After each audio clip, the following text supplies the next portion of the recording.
좌절과 분노, 소리 지르면 목만 아플 뿐이다. 10년도 더 전의 일이다. 플로리다의 잭슨빌에서 대주교와 함께 차를 타고 가는 길에 길이 꽤 막혔다. 뼛속까지 영적이고 도덕적인 성인은 길이 막힐 때 어떻게 운전을 할까? 사실은 바로 이때 내가 그와 함께 일하고 싶다는 생각을 하게 된 중요한 사건이 있었다. 우리는 연못가에 앉아 인터뷰를 녹음한 다음 길을 나섰다. 대주교에게 강연을 부탁한 한 대학으로 향하며 보스턴 마켓이라는 프랜차이즈 식당에 잠깐 들려 식사를 하기도 했다. 나는 우리가 함께 보내는 매 순간순간을 그의 소중한 지식의 정수를 얻는 데 쓰기 위해 가는 길 내내 인터뷰를 했다. 대주교와 고결한 철학과 신학에 대해 수많은 이야기를 나눴지만 내가 정말 알고 싶었던 것은 이런 영적인 수행과 신념이 그의 일상에 이를테면 교통체증과 같은 것에 어떤 영향을 끼치는가 하는 것이었다. 도로에서 갑자기 차 한 대가 우리 앞으로 끼어들었다. 대주교는 다른 차와 부딪히지 않기 위해 급히 방향을 틀었다. 도로에는 정말 놀라운 운전자들이 있다니까요. 그는 화가 난 목소리로 말하며 동시에 머리를 절레절레 흔들고는 빙그레 웃었다. 나는 이런 순간에 머릿속에 어떤 생각이 떠오르는지 대주교에게 물어보았다. 그는 저 운전자는 아마도 아내가 아이를 낳거나 친척이 아파서 병원에 가는 길일 거라고 생각한다고 말했다. 바로 이런 것이다. 그는 피할 수 없고 통제할 수도 없는 일에 화를 냈다. 인간의 본능적인 반응이다. 그렇지만 그는 단순히 분노라는 낮은 차원에 머무르지 않고 유머, 수용, 나아가 연민이라는 높은 차원을 선택했다. 그러자 씩씩거리지도 불만을 남지도 혈압이 오르지도 않은 채로 분노는 사라졌다. 분노가 우리를 어리석게 만든다. 우리는 두려움과 분노가 서로 다른 감정이라고 생각하곤 한다. 그래서 다람살라에서 달라이라마가 그 둘을 서로 연관지어 얘기했을 때 나는 꽤 놀랐다. 두려움이 있는 곳에 좌절도 따라옵니다. 좌절이 분노를 일으키죠.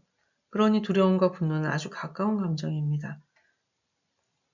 후에 알게 된 것이지만 달라이라마의 이러한 관점은 생물학에 기반을 둔 것이었다. 두려움과 분노는 우리가 도주, 두려움이나 투쟁, 분노를 준비할 때 나오는 본능적인 반응의 두 축이다.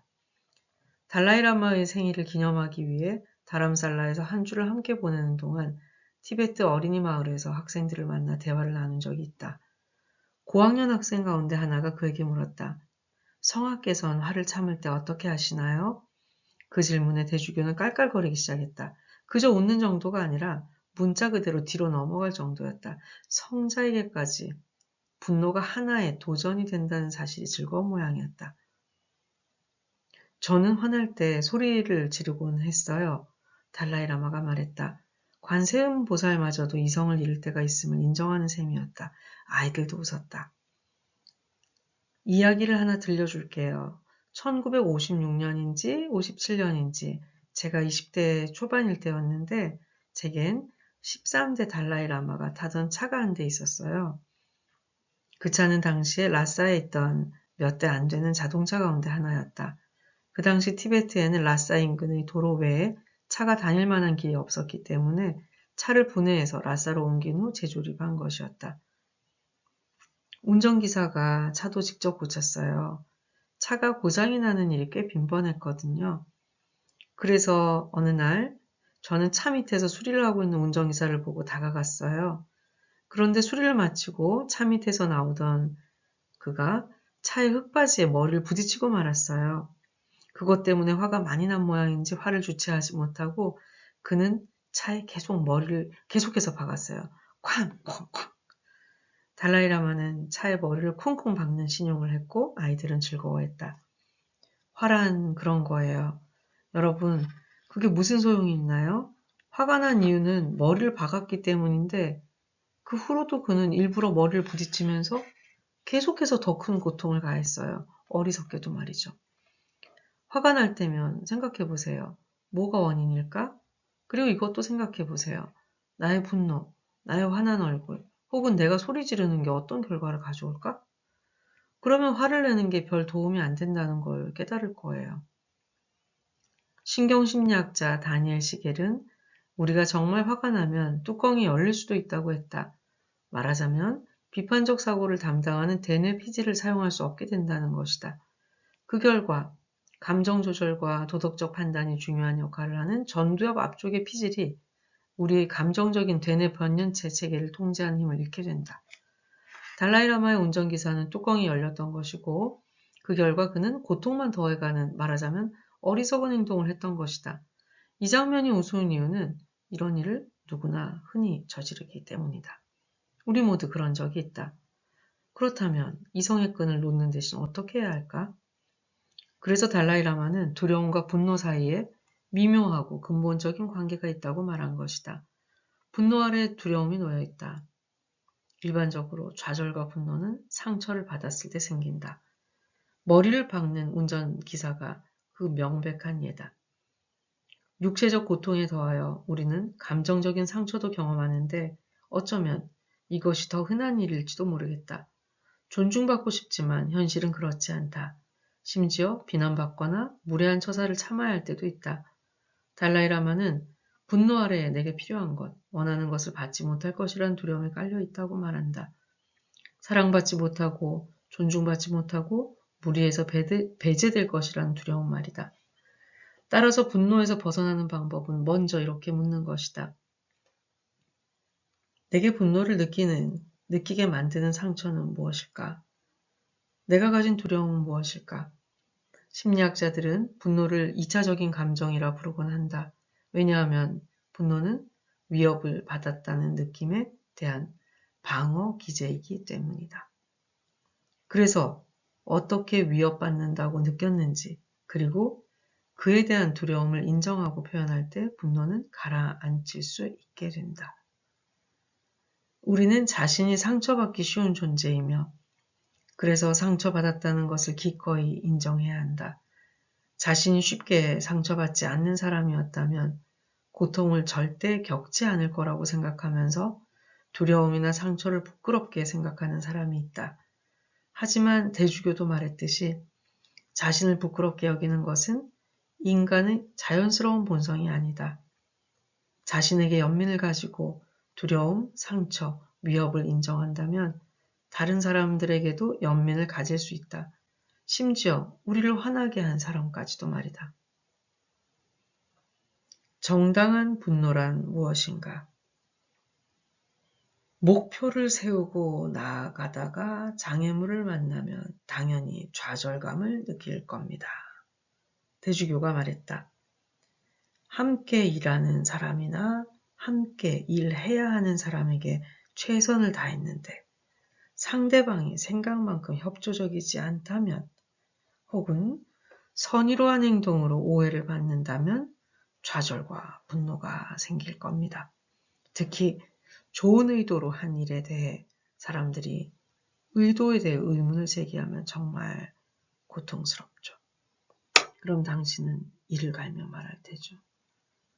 늘 이런 식이라고요. 보다 크게 놓고 보면 이런 거예요. 고국에서 우리가 아파르트헤이트에 저항하는 시위를 할 당시 우리 중에 분노한 사람들이 절대 받아들일 수 없는 방법으로 투쟁을 했어요. 아파르트헤이트에 찬성하는 사람을 잡아 형벌이라는 이름으로 목에 타이어를 걸고 가솔린을 부은 후 불을 붙여 죽인 겁니다. 만약 당신이 그걸 봤다면 이렇게 말했겠죠. 우리는 이런 걸 원치 않는다고. 이건 그들이 우리의 행동과 운동을 비판하기 쉽게 만들 뿐이라고 말이에요. 대주교가 침통한 표정으로 말을 이었다. 개인적인 측면에서 보면 몸이 아파 질병과 맞서 싸워야 할 때 내가 실제 가진 것보다 더 많은 에너지가 있었으면 하고 바라죠.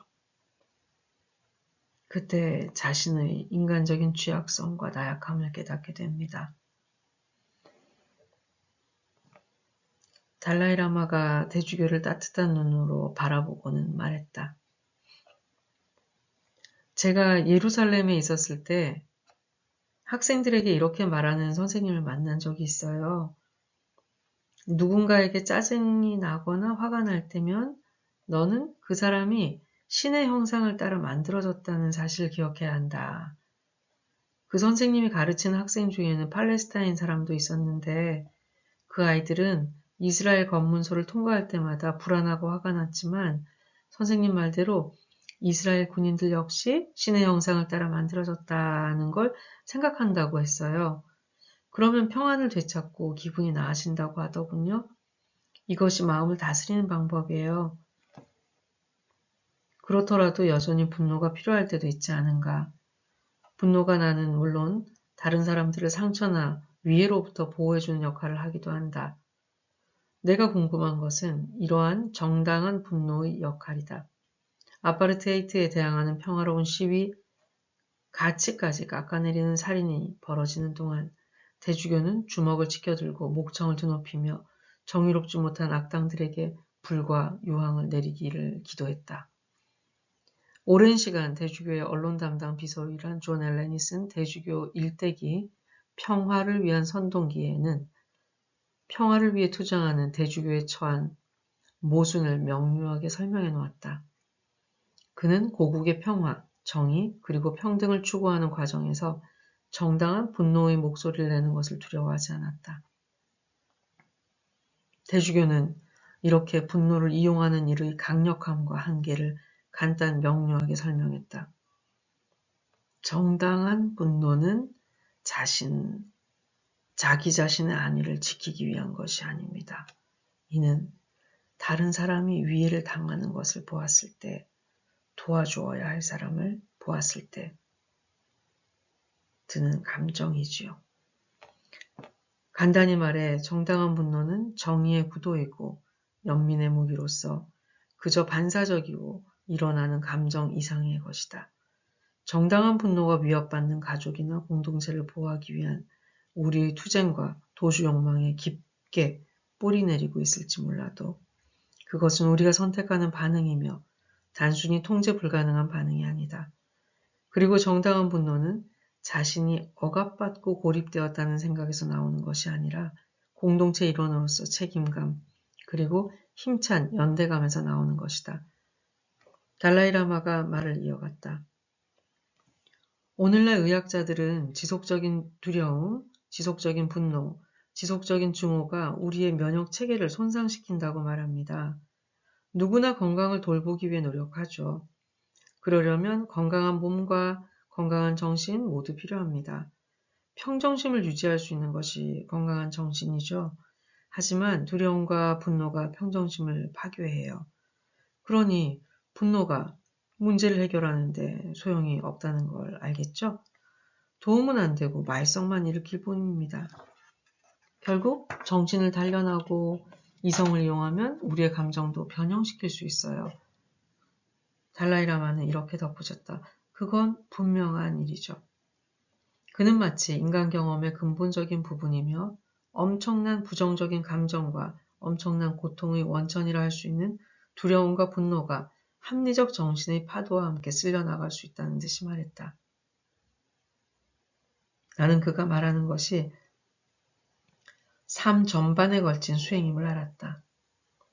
삶 속에서 우리는 계속해서 포유류의 뇌가 지닌 두려움과 분노의 메커니즘과 싸움을 벌여야 하는 것이다.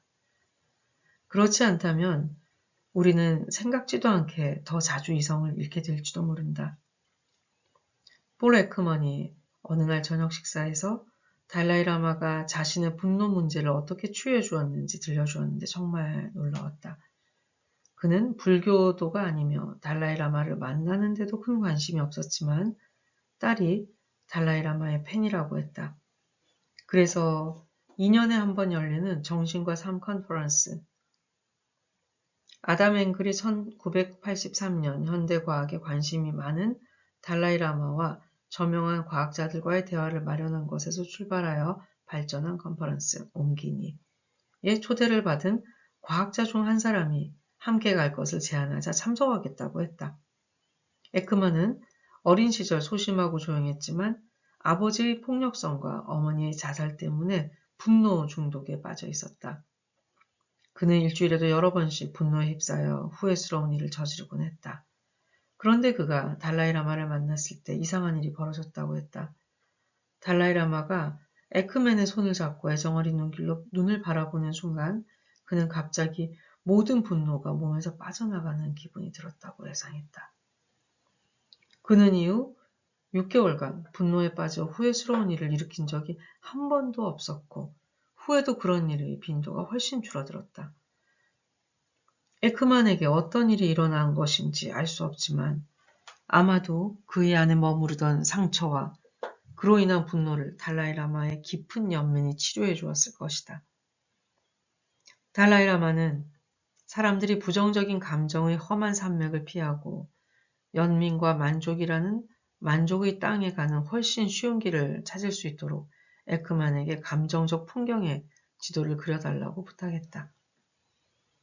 달라이라마는 일찍이 만약 우리를 화나게 하는 상황을 만드는 과정에서 자신이 어떤 역할을 했는지 발견한다면 좌절감과 분노를 줄일 수 있다고 말한 적이 있다. 또한 모든 사람은 나름의 두려움과 상처를 지니고 있으며 그들 역시 나약한 인간이라는 것을 알게 되면 적어도 우리는 무조건 분노하지는 않을 것이라고 했다. 그래서 마지막으로 한마디 하시면 타이밍도 중요해요. 차를 마시며 휴식을 갖기 전에 우리의 첫 번째 아침 세션을 마무리하며 달라이라마가 말했다. 너무 피곤해도 좌절감과 분노를 느끼게 돼요. 제 경우엔 아침나절에 어려운 일이 생기면 차분한 마음으로 수월하게 일을 해결해 나가요. 하지만 똑같은 일이 저녁 늦게 벌어진다면 조금 피곤한 상태라 짜증이 납니다. 그러니 기본적인 몸의 상태가 차이를 만드는 거죠. 몸과 정신이 산뜻한지 아닌지가 말이에요. 이는 또한 우리가 얼마나 자신의 인식과 제한된 주관적인 관점에 의존하는지를 보여주는 사례예요. 다음 세션에서 우리는 슬픔과 비탄, 즉 많은 사람들이 기쁨을 향해 가기 위해서 되도록 피하려고 하는 감정들에 대해 논의하기로 했다. 그런데 놀랍게도 기쁨으로 가는 지름길이 바로 이 감정들을 통하는 길이라고 한다.